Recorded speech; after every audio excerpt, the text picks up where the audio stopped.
Tell me a little bit about the Water Institute. What is it?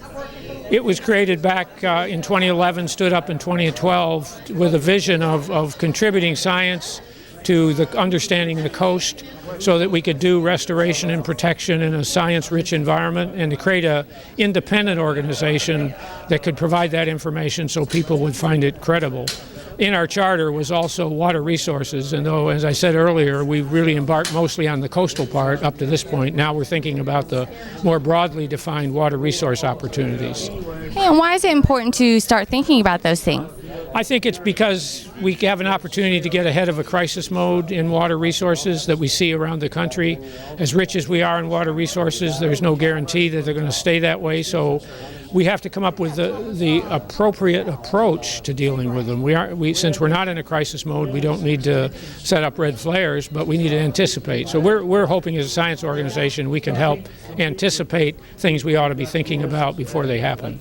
The Water Institute of the Gulf has attracted some very, very impressive talent, just world class, including our speaker today, the president and CEO of the Water Institute of the Gulf, Dr. Chip Groat. Dr. Groat is recognized worldwide as an expert on earth science, energy, resource assessment, groundwater issues, and coastal studies. So many, many things this man has done, but I'll tell you that for 7 years, he was the national director of the U.S. Geological Survey under Presidents Bill Clinton and George W. Bush. I'm telling you, I could spend the rest of my time up here and the rest of this entire hour going through his resume. But man, this thing is like 4 pages long. It's really, really small type, and that would take up all the time, and we don't need that. We want to hear from Dr. Groat because he's here to unveil a new report focusing on one of the capital region's greatest resources and one of our most precious commodities, water.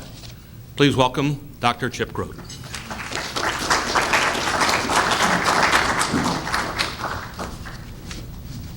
I'm anxiously awaiting the moment when you all jump up and shout. If I get you that fired up, then we will have accomplished something. And long resumes usually mean inability to hold a job, so we'll get past that very quickly. Thank you. It's a great opportunity for me and for the Water Institute and Environment and Health Council of Louisiana to talk to you a little bit about an enterprise that we embarked on together that we think has created some results that you'll be interested in and that are going to be important to the area. I hope, Chuck, that you're right, that folks here do recognize the Water Institute of the Gulf and what we are, but just as about a 2-minute refresher and as a way of convincing you that water for the Water Institute of the Gulf means water beyond the coast, because that's what most people think of us as a coastal delta, land loss protection kind of organization, and we certainly have worked in that area in the maximum sort of way over the 3 years that we've been in existence. But we were created to be not only a not-for-profit and independent and therefore a credible source of impartial information related to the coast and parts of the various parts of the coast, but you can see it says Coastal Deltaic River and Water Resource System. So water resources have been in our charter ever since we were created, but our activity base has been principally in the coast and in things related to the coast.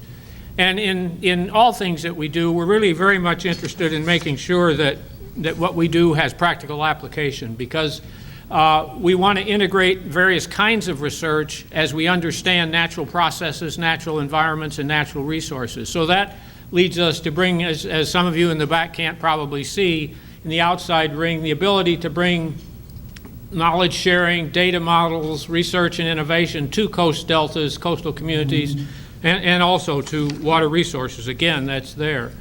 And in all things we do, whether we're supporting CPRA with some of our task order work in implementing the master plan or in developing the 27 master plan, the idea is for us to be able to provide a knowledge base in the areas that we work and translate that into something that's very practical and useful. In other words, that's very much actionable.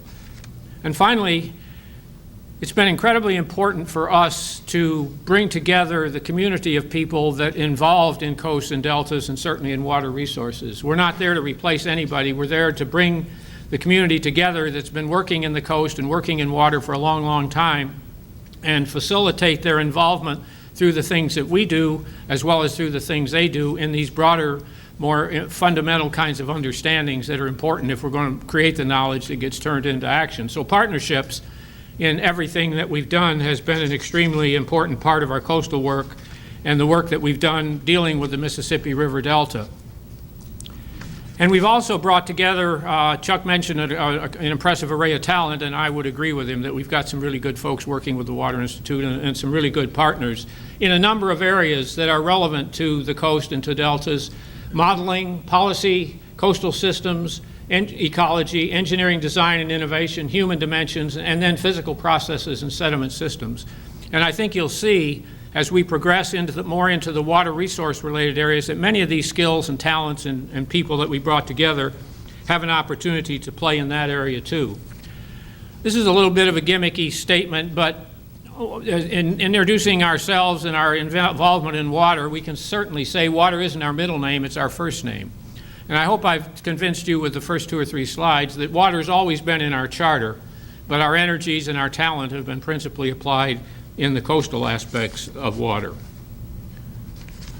As we hired folks to lead the different parts of our program, and this cast of characters gives you a shot of that, there are a couple people who came with strong water credentials already. Craig Colton, who we share in an appointment with LSU, has written a book on southern waters. He's gotten involved in understanding what water resources mean in the southern United States. And some of you will recognize, if you could see him from where you are, Kai Midbow on the right, former Secretary of DEQ, who's had a real interest in water policy, the Atchafalaya River Basin, and water resources. So we've got a couple folks who came into the Water Institute, even in the age of dominant coastal work, who were thinking about water all along. One of the things that's impressed us, and one of the things that we got involved in very heavily when we started working with the Environmental Health Council of Louisiana, is the understanding among many people of how important water is in the economy of Louisiana and the economy of Baton Rouge. We are blessed with abundant water resources, and certainly not all states or all regions can say that. And for that reason, sometimes I think we don't take them as seriously as we should. We treat many aspects of them for granted, and some of the things we just kind of don't deal with until we have to. So whether we're looking at the Mississippi River as a source of water or as a navigation transportation corridor, whether we're looking at the Southern Hills Aquifer, our groundwater supply, and whether we're thinking, and sometimes we really take this for granted, the surface water in this area and in the state that is so important for recreational purposes, for fisheries purposes, and is a key commercial as well as recreational thing for us. So we've had efforts in the state of Louisiana to manage our groundwater resources through the Groundwater Resource Commission, and that's because there were some issues there that needed to be dealt with. But recently, the legislature expanded the scope of what was a Groundwater Resources Commission into a Water Resources Commission under the leadership of Scott Angel, and they have been charged to create a water code, hence a water management system for the state of Louisiana. So they're embarking on a relatively and reasonably and understandably cautious approach to knowing what issues there are out there that they need to deal with before just leaping headlong into a management program. But they have that charge. So the Water Institute and others see themselves as being a player in that area. And this is the cautionary light that brought several of us to mind that we need to pay attention to our water resources with which we are blessed. And that is that all is not well if you let some of the issues that might develop slip behind you. Having spent a few years in Austin before I came back to Baton Rouge, we're very well aware over there of what drought can do, not only in the state but in the region. And one of the most valuable water resources in the capital area of Texas, in Austin, is certainly the Highland Lakes and Lake Travis, which is not only the water supply for Austin, it's also a huge recreational asset. So as Lake Travis goes, so goes Austin in many ways. And if you've seen it recently on the right, you can see Lake Travis with waters down 65 feet below the shore level. So the people that live there can't get to the water, and the people who drink that water or water their lawns with it are wondering where the next drops are going to come from. And this is a situation in many parts of the country, whether it's Texas or California or Nevada, or even in the water wars that are going on around Atlanta because of their growing metropolis and their need for water that's being used for other purposes. There are water issues surfacing around the country that need attention.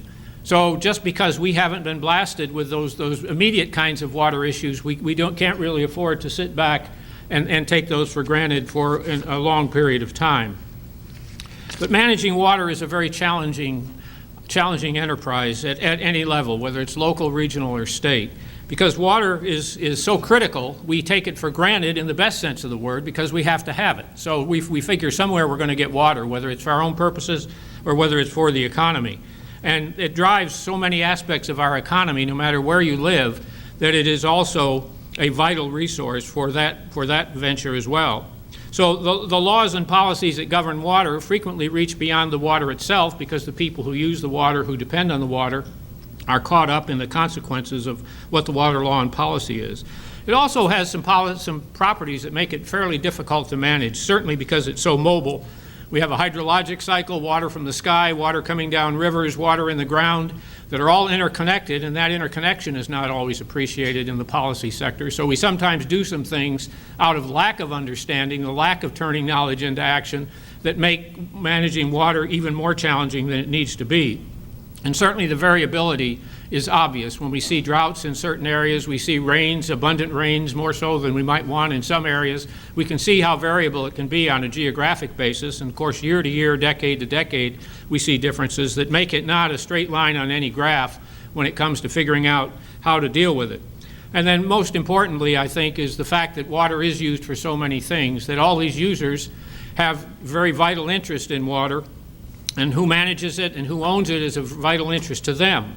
And so it becomes very contentious at times when there are issues that have to be dealt with as to who owns it, who manages it, who's responsible for it, and who's dependent on it. So we sometimes get into the situation where we even have court cases where there are claims that there are takings of water when somebody tries to manage something that is very closely held by very important and influential folks. Well, how did this end up with Into the Blue? I mentioned earlier that the Water Institute has seen itself in a water role since its very beginning, but hadn't really manifested that role until recent times as we began to think about it. And I think it was almost a serendipitous meeting, Elena, that brought the Water Institute and brought the Environment and Health Council of Louisiana together, because they have been in the position of doing some water-related or health-related or environment-related function each year, and they were thinking about something they might do. They had in their midst Ed Overton, who is a very adamant spokesman about how important water is, and particularly to this region. We were thinking about water, and we were thinking about close to home is best, Louisiana for our coastal work, but and also for water work, but even closer to home, the capital region where both of us live and work might be a possibility. So we got together and we thought about a process where we could recognize the value of water, not only to the state, but to the capital region. And that was kind of the experience that led itself to what we ended up doing with Into the Blue, where we agreed that the best approach was to convene a variety of stakeholders from around the capital region who are interested in, dependent on, care about water, and have some feeling that they want to be involved in this, and to take some aspects of water that are important to all of us, whether we use it to live, which of course we all do, whether we use it to play, which most of us do, or in an economic sense, whether the work base, the economic base, is based on that. These are all people who are legitimate stakeholders in interest and concern about water. So let me just, we hope by reaching some common agreements on the aspects of using water to live, work, and play, we could set forth an agenda that would provide some guidance for future activities as we deal with this water resource in the capital region. Now, into the main subject matter for today, the Into the Blue focus group. And for those of you that are interested in the documents that describes the outcomes of it, they're up here on the table, and on the right we have some press kits for those of you in the press who want a little more background information about it. So we started out in thinking about water in the capital region, water as a valued asset, by determining what stakeholders we ought to bring together to talk about it and to look at it as we live, work, and play. So this is a list, and the brochure contains the list of those people who attended. Now we invited on the neighborhood, Jeff, I think of about 50 people, and lots of people came. We had over 40 that showed up. We had a few who wanted to come and couldn't, but we think we had a very representative group of the stakeholders that I tried to describe briefly earlier.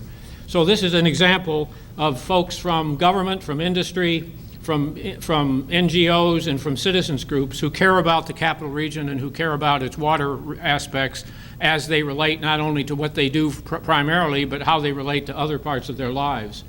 So the document that's available today, that we're releasing today, the Into the Blue vision document, has 3 key words on it. It says global, water, and capital. And that just speaks to the fact that water is a global resource. It is certainly a capital area resource. And so we're looking at a local and a global value for this resource. And so we're trying to cast water in its value here in the capital region in terms of its value to all of us in the capital region. So the document itself runs through a recap of the meeting. It has a vision statement, guiding principles, and I'll walk you through some of these very briefly, and you can get detail from the document itself. The vision, and let me explain again and make sure you understand the process that we did here. The process and the intent was to reach consensus on issues. We weren't there to represent any particular interest. We were there to represent something we all felt strongly about in terms of the value of water and how we sustain the value of water. So we felt there needed to be a vision for the capital region and what we would aspire to. And so the idea was that we would drive Baton Rouge area's emergence as an economic, cultural, social, and sustainable global water capital. Why can't we, because of the value of our water and because of the importance to all of us, become that capital that would show how a capital area that does have rich water resources can take advantage of it in our lifestyles, in our work styles, and as an economic resource to the region. So this was the value statement, the vision statement that we developed at the workshop. Principles are important. What is it that we all agree are things that we ought to aspire to as we value the water resources in the capital region? And certainly the value is the starting point. It's economic value, it's social value, it's environmental value, and certainly it's recreational value is something that we all have some relationship to. What are the water resources, the identity of the water resources? And I mentioned earlier the Mississippi River and the groundwater, and that water that is at the surface that we use for recreational purposes. So we discussed a little bit about the water pieces that we were interested in. Who's responsible for the water resources? Well, literally, it's a stewardship responsibility for all of us, whether as citizens or whether as government people or in the industries we work in, that we all have to take some responsibility for our water situation and our water capabilities in the future. And back to knowledge into action from our point of view, and what HCL thinks about is that how do you inform people? What's the education process? So if we're going to understand our water, we have to have processes that make sure that information is out there in a fair and equitable way. Who's going to lead efforts dealing with water? There again, everybody has a role of some kind, and leadership has to come from the community level, has to come from political level, it has to come from citizens' interest groups and NGOs and others who care about water, and all need to play a role. Who makes decisions? How are decisions made? And we're a little pushy in this area, but we think sound science is an extremely important underpinning for those kinds of decisions. It doesn't dictate policy, or it doesn't dictate management, but certainly should inform it. And so we think science is a key part. And certainly broad participation. Sometimes in water issues or resource issues or environmental issues, we get into polarized groups that end up slugging it out with each other, and a lot of the people who are as much interested as anybody else are on the sidelines and not participating. So the strong feeling amongst the participants in the focus group that broad participation by the kinds of stakeholders that were present at that meeting was important as we move down the road for water discussions. And finally, as a guiding principle, adaptation. Conditions change. What can happen that might change your management priorities or your resource priorities based on the natural conditions that I mentioned before, political conditions, economic conditions, and even things like climate change, which can change the whole disposition of what water we have available.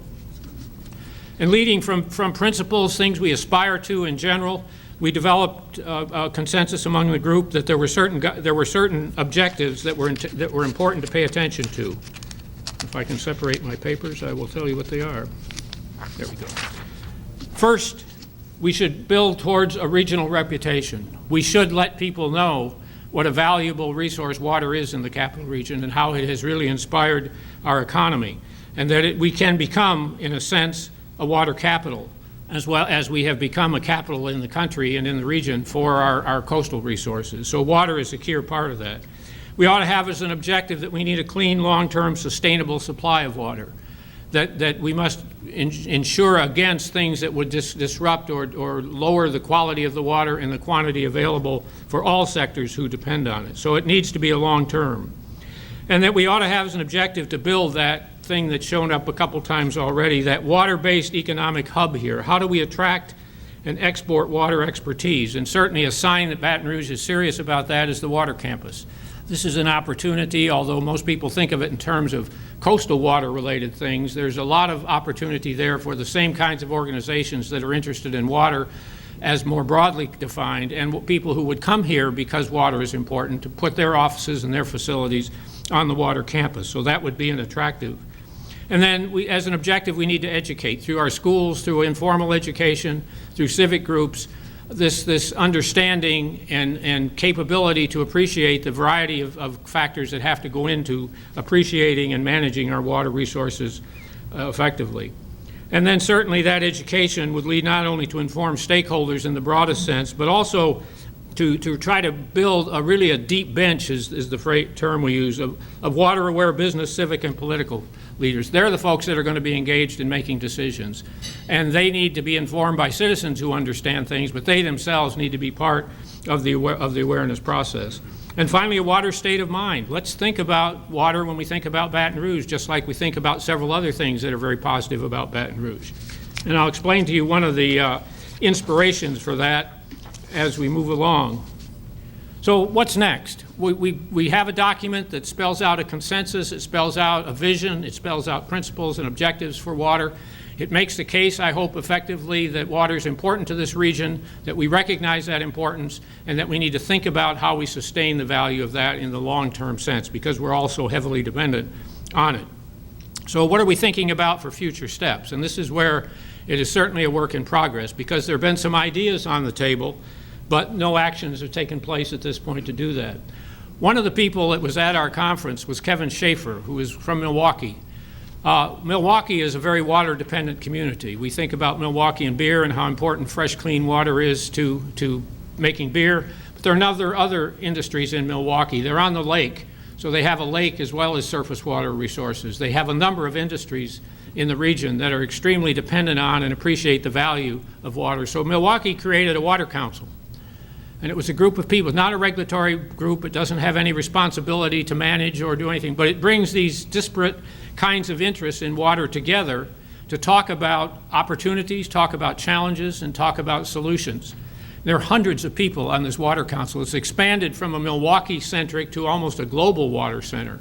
And if there's any industry that's anywhere in the region, they're part of this. The University of Wisconsin-Milwaukee has created a freshwater science program. So you can go to school in Milwaukee and get a degree in understanding whether it's the engineering or the biological or the chemical or the supply aspects of fresh water from the University of Wisconsin-Milwaukee. Opportunity for LSU in this region and other universities who have a stake in water. So we say, well, should we be thinking about a water council for the capital region?